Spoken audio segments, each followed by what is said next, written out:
Am I the a-hole stories? Am I the a-hole for not sharing money from my grandparents with my cousins? My 28 grandparents only have 2 grandchildren, me and my sister, 24. My dad has a sister who never had kids or married, and a brother who just got married for the first time at 54. With his new marriage, he gained 3 stepsons, 25, 21, and 19. All 3 are not thrilled with my uncle's marriage to their mother and have had very little to do with my uncle since the wedding, even less to do with the rest of our family. I've never even met them. My grandparents have moved in with my aunt, because they're getting older and they recently sold their house. Though I did not know until recently, my grandparents' plan was always, when they died or were ready to relocate, to sell their house and split the money between me and my sister, their only grandchildren. They recently did so, and the house sold for nearly $300,000, giving both me and my sister a sizable amount of money. This is great because my sister can pay off her college entirely, and I am able to pay for my upcoming wedding and honeymoon, as well as a down payment on a new house. We should even have enough to stock a little away for the future. Needless to say, we were thrilled and immensely grateful. A few days ago, I got a call from my uncle's wife. She claims that her sons are a little hurt, that they were not going to get a share of the money, since they are now grandchildren as well. I thought this was kind of dumb, since I know for a fact that 2 of them have never even met my grandparents, and I'm really not sure about the third. But now they want to be considered grandchildren because they get money for it? They've never tried to be a part of the family before. I asked my grandparents and they said it's our money for my sister and I to share with them if we'd like, but basically there's a reason they were left out. Obviously even this large an amount of money is less when split 5 ways instead of 2, and we both really already had plans for the money, so we're leaning towards saying no. Am I the a-hole? Now for the top comments. So not the a-hole. I can't even imagine being the new aunt and calling you. What nerve. You and your sister should move forward with your plans and not think about this phone call. Yep, the new aunt calling me would 100% cement my idea in my head of not giving them money. It was a long shot that they would even be considered, but calling up and insisting? Yeah, F off with that. Not the a-hole. Not the a-hole. This is perfect for r/entitled people. The audacity and rudeness are astonishing. I doubt you're losing much if they never speak to you again. Well, I wouldn't be losing a thing since I've never spoken a word to them in the first place. You might even gain the joy of assuring they'd never speak to you. Keeping the money is a small price to pay for that kind of joy. Not the a-hole. They're not blood, they've made no effort to form a relationship, and it's your grandparents' money, therefore, if splitting it between you and your sister is what they want to do, then that's their decision. Not the a-hole. They are new adult step-grandchildren with no relationship to your grandparents. Don't give them a cent. Your uncle's wife is just greedy. Now for the next story. Am I the a-hole for refusing to share the inheritance from my dad with my step-siblings who treated him badly? Throwaway title sounds bad, but hear me out. I have 2 step-siblings. These step-siblings were a nightmare to me.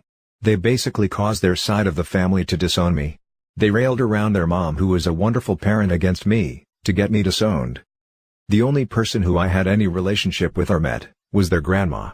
When their grandma gave them the will, they basically told me that I am not part of the family, so I am not getting it. They also refused to build a relationship with my dad and called him nasty names. My dad ended up giving up on them. When their mom died, she gave everything to my dad. That was when my 2 step-siblings cut contact. Right now, my father ended up passing. I received the entire will, which was basically $500,000, the 2 houses they owned, a boat, a beach house and 3 luxury cars. My step-siblings found out because they heard from a family member that their dad died. They demanded that I split the money up. They did not even ask for sentimental items that I would have given them. I refused, and told them that when they cut contact due to the will, Dad disowned them and that he took them off the will. These children were not adopted, and my dad was planning to adopt them, but he could not because of the way they talked to him and the way they behaved. So am I the a-hole for refusing to share the inheritance from my dad with my step-siblings who treated him badly? My step-siblings are complaining on the internet and blowing up my phone, yelling at how unfair I was. Now for the top comments. Not the a-hole. If your dad didn't see the need to include them in his will because of their lack of effort in forming relationships with you all, you shouldn't have to cater to them and give them a piece of the pie, because they feel like they're magically owed it. This Don't give them a freaking penny. What a bunch of entitled a-holes. No, give them just a penny. Not the a-hole, and actually if you shared with them you would be the a-hole. Your stepmom let everything to dad knowing her children had been unreasonable with him. Your dad made a decision to cut them out of his will. So, any consideration of sharing with them would be against both dad and stepmom's wishes. Enjoy what you have received and be sure to share your gain wealth in a way that you see fit: charity, church, community. Now if you want a bit of justice for how they treated dad, make some donations in the name of your step-siblings. Point out to them their inheritance was in the form of donations to worthy causes, and that they were simply not worthy. Yeah, have to say this. While they are married and it is common for husbands and wives to get each other's assets upon death, step-families make things more complicated. A good lawyer would have explained how they could protect their individual heirs' inheritances, so that if one died before the other, they weren't cut out unless the couple wanted it that way. So, either your parents had a bad estate attorney or they wanted it this way. Not the a-hole. Your dad got to choose what he wanted done with his belongings. He chose you. End of discussion. Now for the next story. Am I the a-hole for wanting to abandon my dad and stepmom?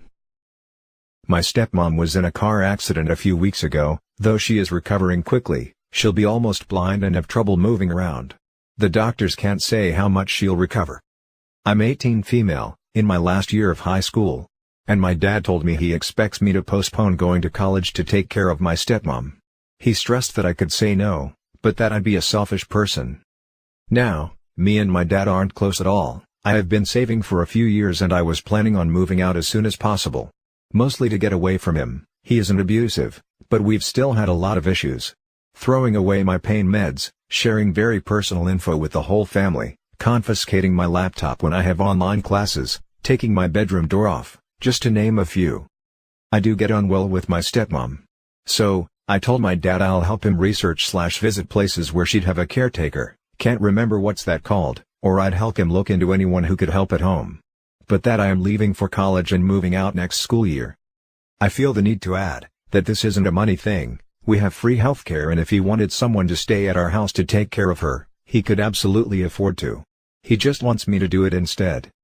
Since my stepmom probably never can live independently, I'm worried that if I agree now, I can't leave, because she'll still need help, and my dad wants me to do it. 1 year, 2, 5? I don't know.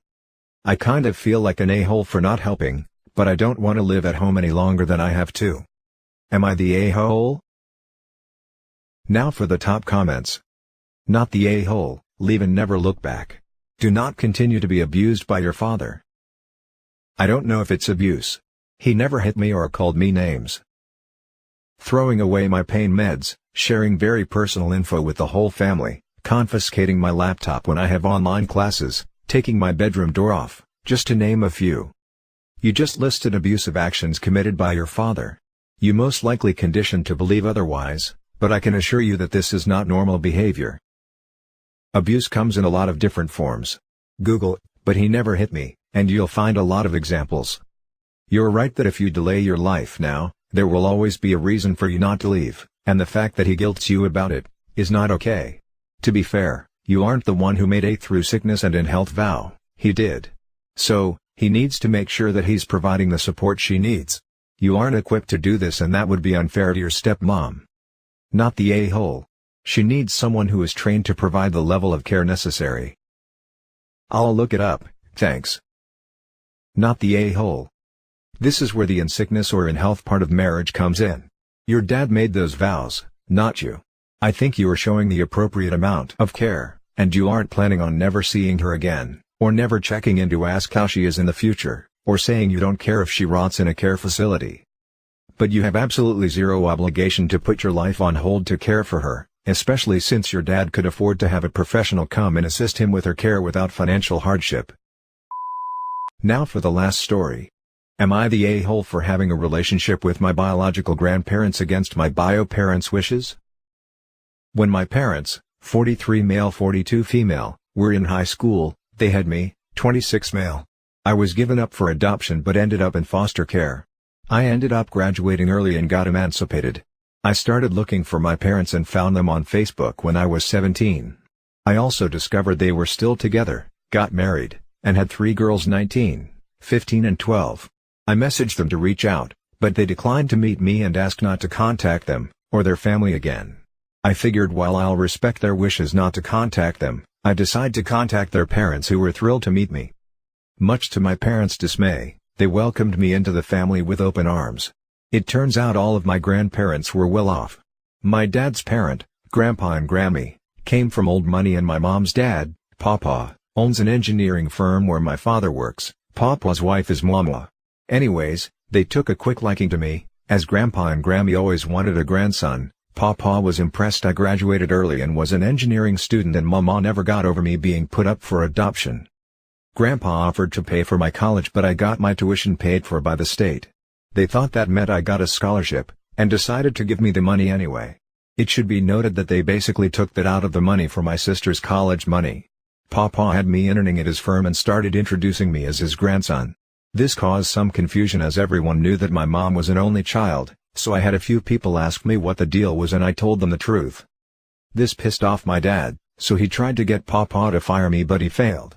Anyways, the years pass, I meet family from both sides and they all accepted me. My parents kinda became the black sheep and rarely attend family events. I ended up getting my graduate degree at 22 and worked my way up in Papa's firm to where I am now, working directly under him. When I was around 23, Grandpa and Grammy died. In their will they basically said if I officially changed my last name to theirs, I would get their house and some money, both of which were originally reserved for my dad. I accepted and changed my name, which by the way is a real pain in the butt. The rest was split equally between my dad and sisters. Needless to say, this pissed my dad off, but it wasn't like he could witch to his parents about it. My dad ended up quitting his job because he couldn't stand to be around me. Unfortunately, he couldn't find anything that paid nearly as much, so my family had some slight lifestyle changes. Am I the a-hole? I honestly feel like this is a movie script, because holy crap, what a tale. However, in the event this is real, not the a-hole at all. You made every choice you wanted to make, even if your bio parents disagreed. You have every right to reconnect with your family, despite the immediate bio family being against it. You made the come up of the century and got a hell of an inheritance. Had they been nicer or even more accepting of you, they could have been in for a good time. We all pay for the choices we make. This was their payment for rejecting you. Jumping on top comment to ask this. If you were 17 when you met them and they gave you up because they were too young, why did they have a 19-year-old daughter? I'm not trying to be mean, just when I saw that I was super confused. No matter what though, not the a-hole. Edit, thank you for correcting me. I didn't even think that those were his sister's current ages, but it makes so much more sense. Not the a-hole. Just because you are their biological child, doesn't mean that they have any right to tell you who you can have a relationship with in your biological family. It doesn't sound like you did this out of any ill will or malice, more of a wanting to know your biological relatives, which is understandable. I wonder if they knew money would go to you and that's the main reason they didn't want you to contact them. Either way, it sounds like you win big in the bio family department as far as everyone else goes. I'm sorry, bio parents are awful though. Not the a-hole. It's a shame that your parents didn't want a relationship with you, but their continual denial of you as part of their family makes them the a-hole. You had a genuine relationship with your grandparents, and if they want to leave you something in their will, that's totally their right. Maybe they wanted to provide for you what they knew your bio parents wouldn't in the future. How are your sisters doing? Do you have a relationship with them? I don't think you owe your parents anything, but if your sisters might be unable to afford college without money from the grandparents, it would be nice to share with them. If you didn't want the money to go through your bio parents, you could set up funds in their names. I've had secret brother-sister dates with the younger two since they were in elementary school. The older one hates me for some reason. I'm taking care of the younger two's college. And that's it for this video, guys. If you have thoughts to share, leave a comment below. Don't forget to hit like and subscribe if you like this content. Turn the notification on to get updated on my latest posts. I'll catch you in the next one. Good day, everyone.